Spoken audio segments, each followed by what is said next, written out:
जय हिंद दोस्तों, मैं हूं कमलेश कुमार और आज मैं आप लोगों के लिए लेकर आया हूं त्रिकोणमिति का क्लास। तो आप लोग वीडियो में बने रहिएगा। चलिए देखते हैं त्रिकोणमिति को इंग्लिश में ट्रायगोनोमेट्री कहते हैं। त्रिकोणमिति को इंग्लिश में ट्रायगोनोमेट्री कहते हैं। त्रिकोणमिति गणित की वह शाखा है जिसमें त्रिभुज के तीनों कोण तथा तीनों भुजाओं के बीच के संबंध के बारे में अध्ययन किया जाता है। त्रिकोणमिति कहलाता है। त्रिकोणमिति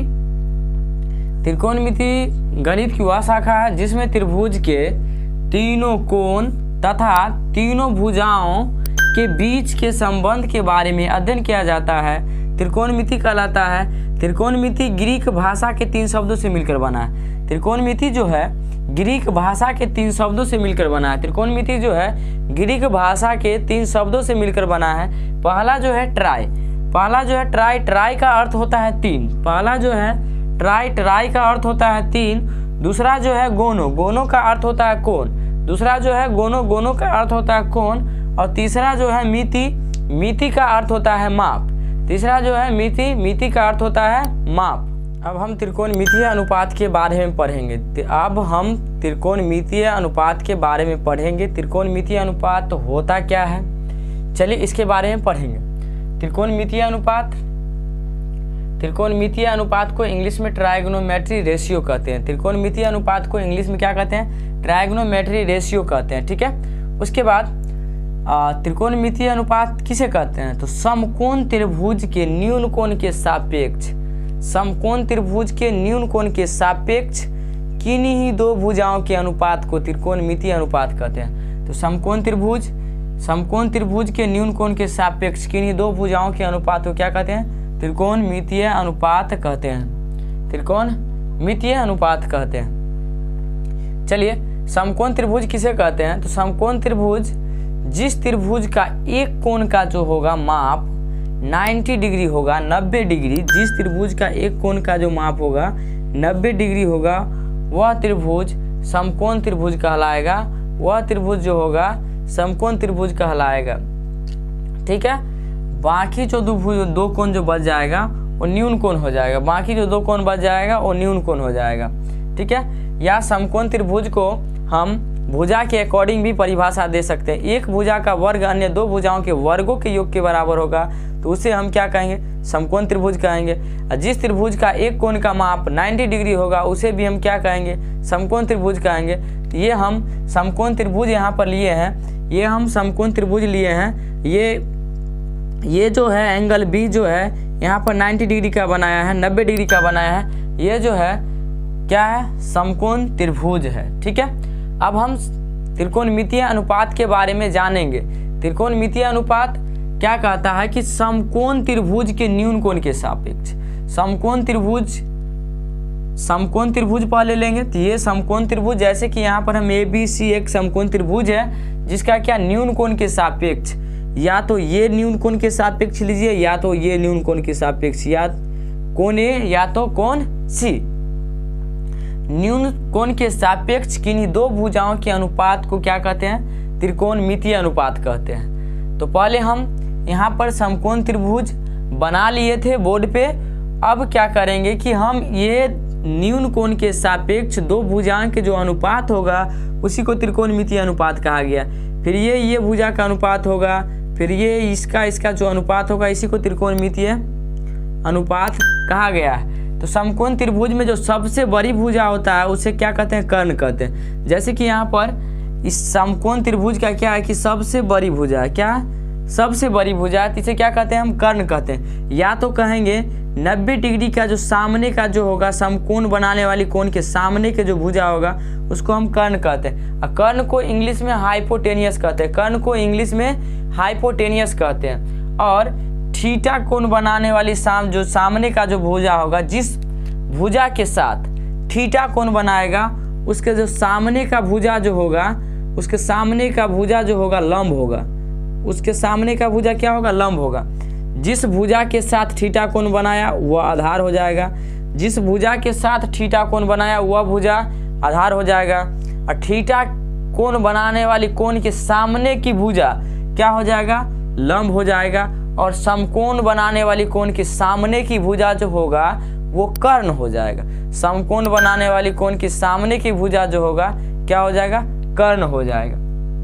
अब हम यहाँ पर त्रिकोणमितीय अनुपात के बारे में पढ़ेंगे। त्रिकोणमितीय अनुपात समकोण त्रिभुज के न्यून कोण के सापेक्ष किन्हीं दो भुजाओं के अनुपात को त्रिकोणमितीय अनुपात कहते हैं। चलिए देखते हैं।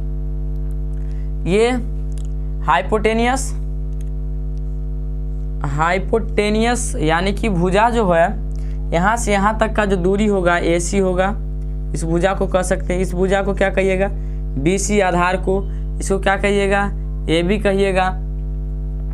तो इससे पहले एक बार और हम पुनः फिर बता देते हैं कि समकोण त्रिभुज में सबसे जो बड़ी भुजा होता है, सबसे बड़ी भुजा उसको कर्ण कहते हैं। और दूसरा डिफिनेशन ये भी दे सकते हैं कर्ण का, जो समकोण बनाने वाली कोण के सामने की भुजा जो होता है कर्ण होता है। उसके बाद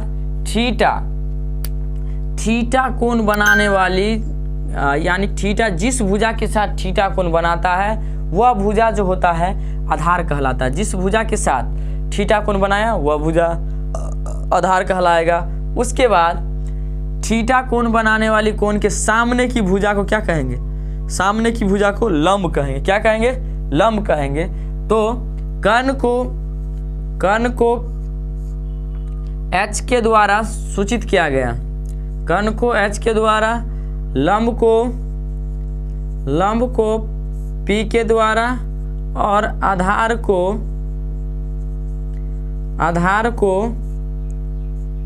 B के द्वारा, आधार को B के द्वारा। तो इस भुजा और ये भुजा को जब हम अनुपात करेंगे तो ये क्या है, ये पूरा, ये तो यहाँ से यहाँ तक का क्या है, लंब है। पूरा क्या है, लंब है। यहाँ से यहाँ ये पूरा क्या है, भुजा जो है लंब है। ये भुजा जो है कर्ण है, इसीलिए इसको H के द्वारा सूचित किया गया। ये भुजा जो है कर्ण है, इसीलिए इसको H के द्वारा। ये जो है यहाँ से यहाँ तक ये आधार है यानी कि बेस है। क्या है, बेस है। लंब और कर्ण यानी कि इसको लिखिएगा जब P/H यानी कि लंब और क्या हो गया, कर्ण का अनुपात हो गया।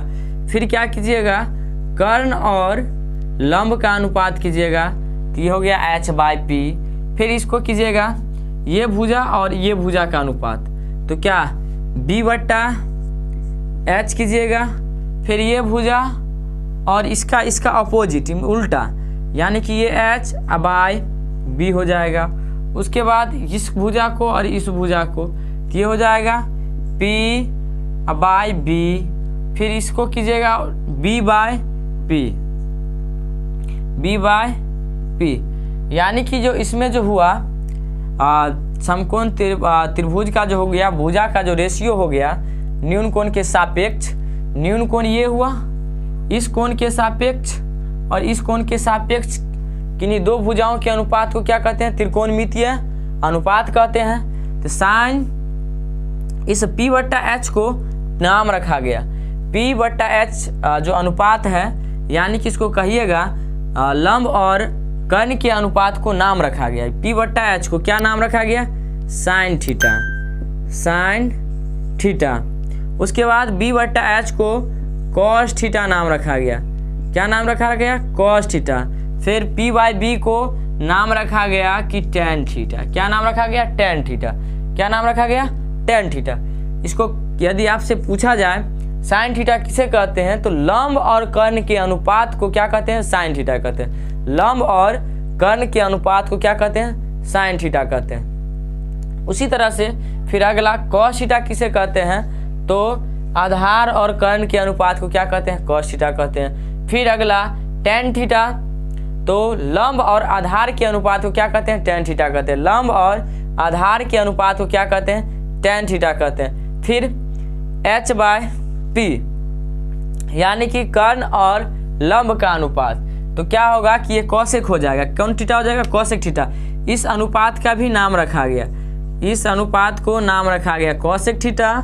इसका रखा गया सेक थीटा, इसका रखा गया कॉट थीटा। ठीक है, तो त्रिकोणमितीय अनुपात जो होते हैं कितने होते हैं? 6 होते हैं। कितने होते हैं? 6 होते हैं। त्रिकोणमितीय अनुपात 6 होते हैं।